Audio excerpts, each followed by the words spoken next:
The silent witness. The night was cloaked in an eerie silence, broken only by the distant wail of a police siren cutting through the mist-shrouded streets. Detective Samuel Drake pulled his coat tighter against the biting cold, his breath forming ghostly wisps in the damp air. Ahead of him loomed a dark townhouse, its windows staring out like hollow, unseeing eyes. This was the site of a brutal crime, a senseless murder that had not only claimed the life of a young woman, but also cast a chilling shadow over the entire neighborhood. Inside, the scene was one of chaos. The living room was a mess of overturned furniture, scattered books, and shattered glass glittering like sharp stars on the floor. A flickering overhead light bathed the room in a ghostly, unstable glow. At the heart of the disarray lay the victim, Evelyn Harper, a vibrant young woman with her whole life ahead of her, now lifeless and still. Her body was sprawled across the carpet, her limbs twisted unnaturally, and a deep wound marred her pale forehead. Detective Drake knelt beside her, his gloved fingers brushing a lock of auburn hair from her face. 22 years old, he murmured softly. Life shouldn't end like this. Detective, a voice called from the doorway. It was a uniformed officer, his expression tense. The victim's sister is here. She might have heard something. Drake stood, brushing off his knees, and followed the officer into an adjacent room. There, seated on a worn, floral-patterned sofa, was a young woman. Her face was pale and expressionless, her milky white eyes immediately betraying her blindness. Her hands rested quietly in her lap, though they trembled slightly. She looked fragile, like a porcelain doll caught in a waking nightmare. "This is Clara Harper," the officer said. "She's Evelyn's younger sister." Drake approached cautiously, moving slowly and deliberately. He knelt to be on her level. "Miss Harper," he said gently, "I'm Detective Drake. I am deeply sorry for your loss." Clara turned her head toward the sound of his voice, tilting it slightly as if listening to more than just his words. She didn't speak, and Drake recalled the officer's earlier words. Clara was not only blind, but also mute. "She doesn't talk," the officer explained awkwardly. "And she can't see." Drake nodded. "Miss Harper, I know this is a difficult moment for you, but perhaps you can help me. Did you notice anything? Any sounds or movements?" Clara hesitated, her hands twitching slightly before they reached to her side, where a small mechanical device rested on a table. It was a braille typewriter. Her fingers moved deftly over the keys, producing a soft, rhythmic clicking sound as she typed. The machine fed out a sheet of paper, and Drake watched as words began to form. "I was in my room. I heard footsteps, heavy, angry. Then a loud crash." Evelyn screamed. Drake read the words aloud, his brow furrowing in thought.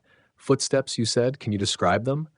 Clara's hands hovered over the typewriter briefly before she began typing again. "Heavy footsteps. A man."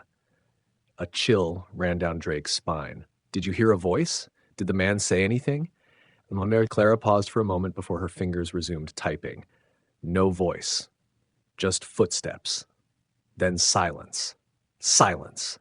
That awful heavy silence that descends when life leaves a room. The investigation began in earnest. Forensic teams swept the house for clues, photographing every shattered object and bloodstain. Outside, officers canvassed the neighborhood, questioning anyone who might have seen or heard something unusual. But as the hours passed, the case grew more complex. There were no signs of forced entry, suggesting the killer either had a key or had been let in willingly. Evelyn's phone was missing, likely taken by the perpetrator. And despite the disarray in the living room, nothing valuable appeared to have been stolen. Drake sat at the kitchen table, nursing a cold cup of coffee.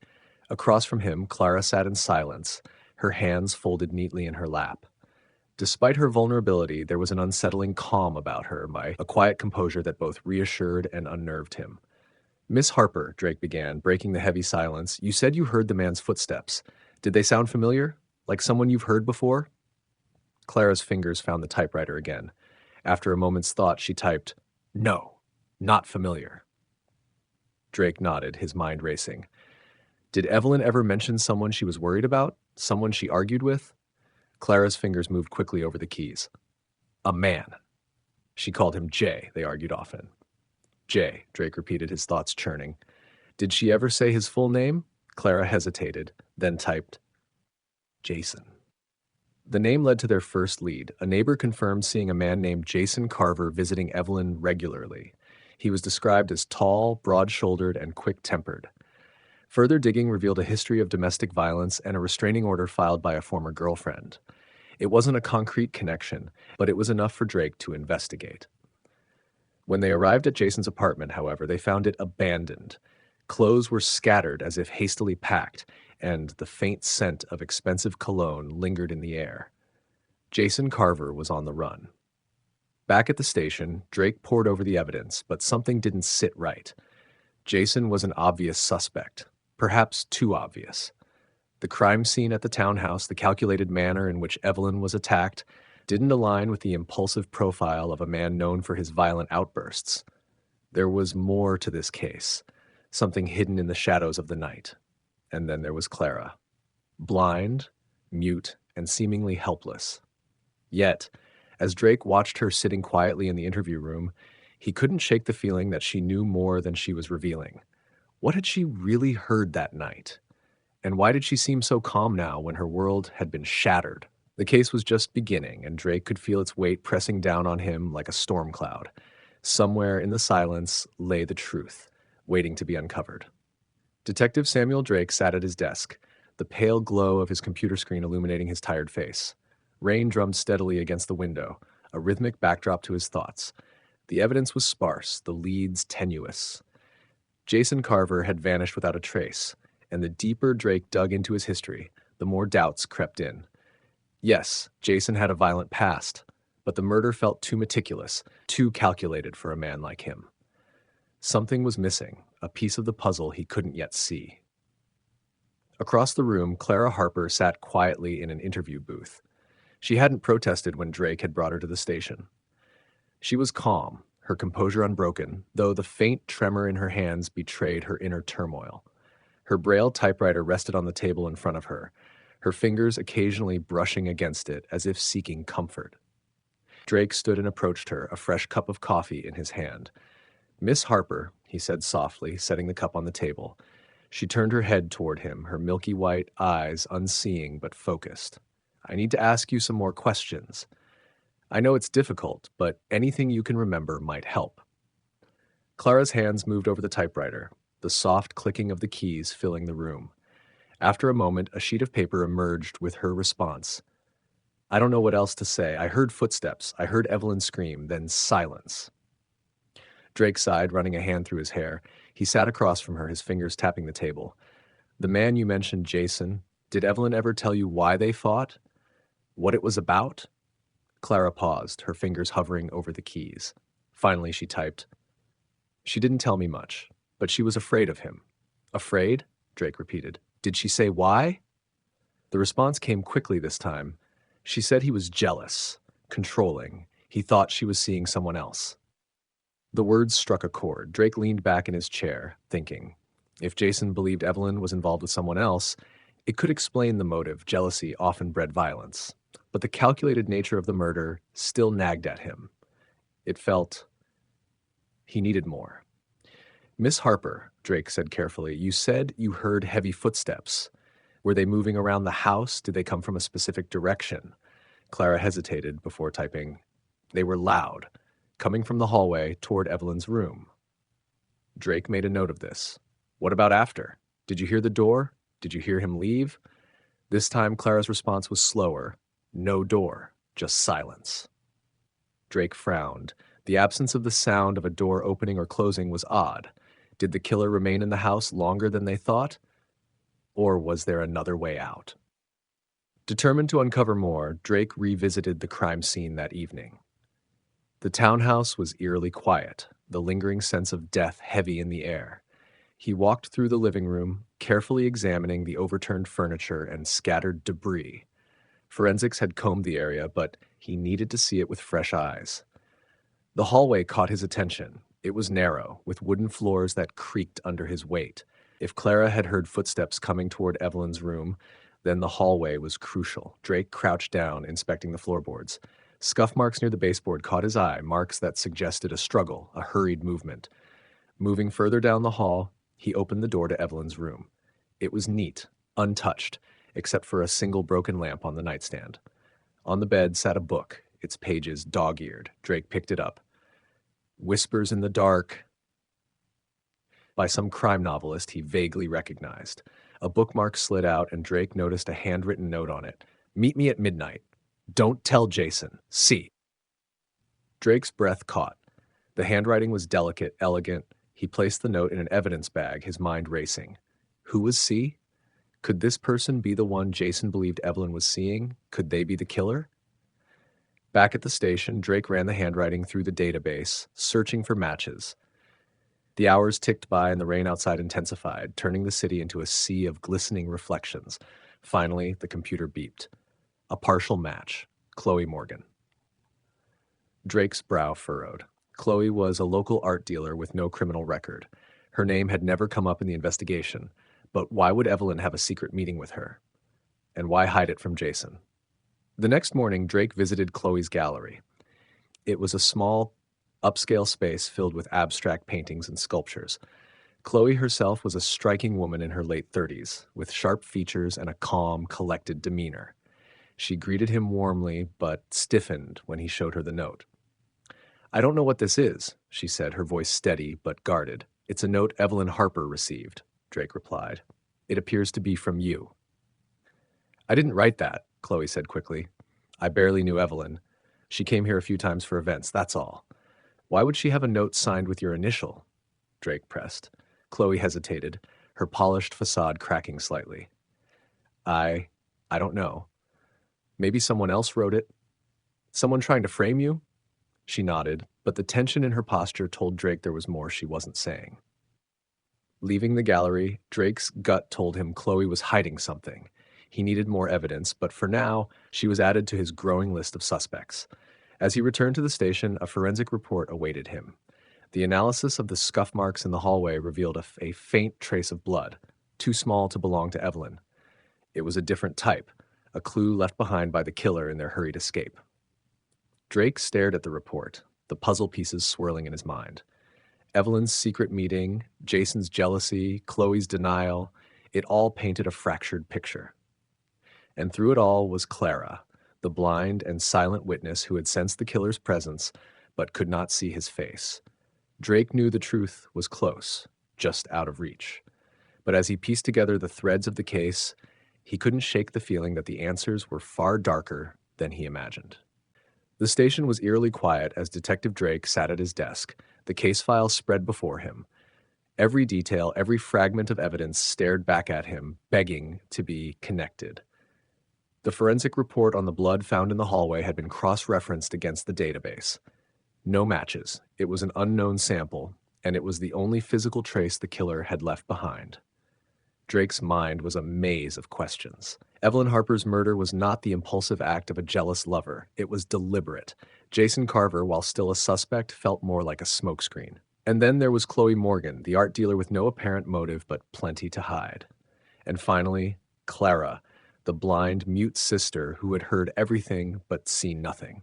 Or had she? Drake returned to the Harper townhouse one last time.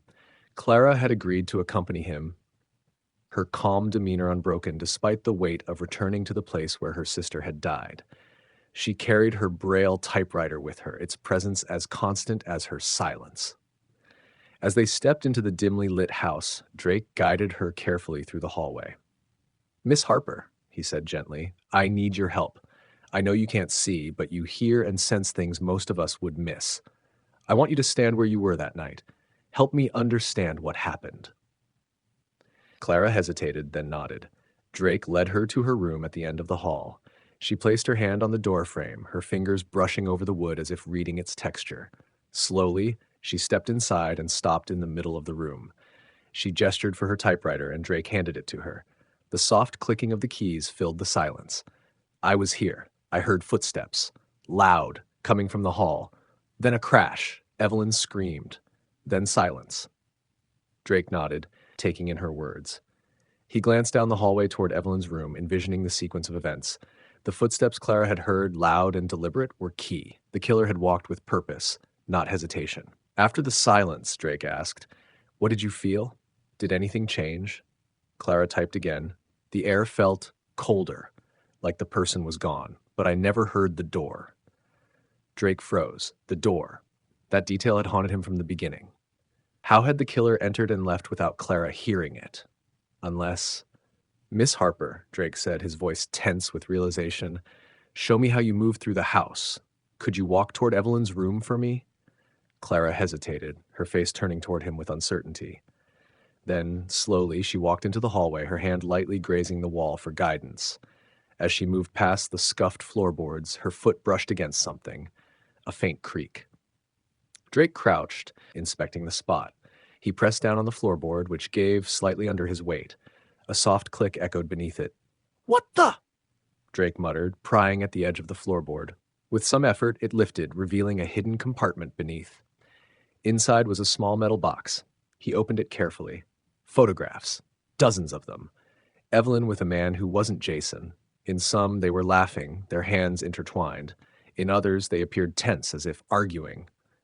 At the bottom of the pile was a handwritten note. "You know what will happen if Jason finds out." Drake's stomach churned. The man in the photos wasn't Jason. This was someone else. A secret Evelyn had gone to great lengths to hide. Someone who had threatened her. Someone who had a motive.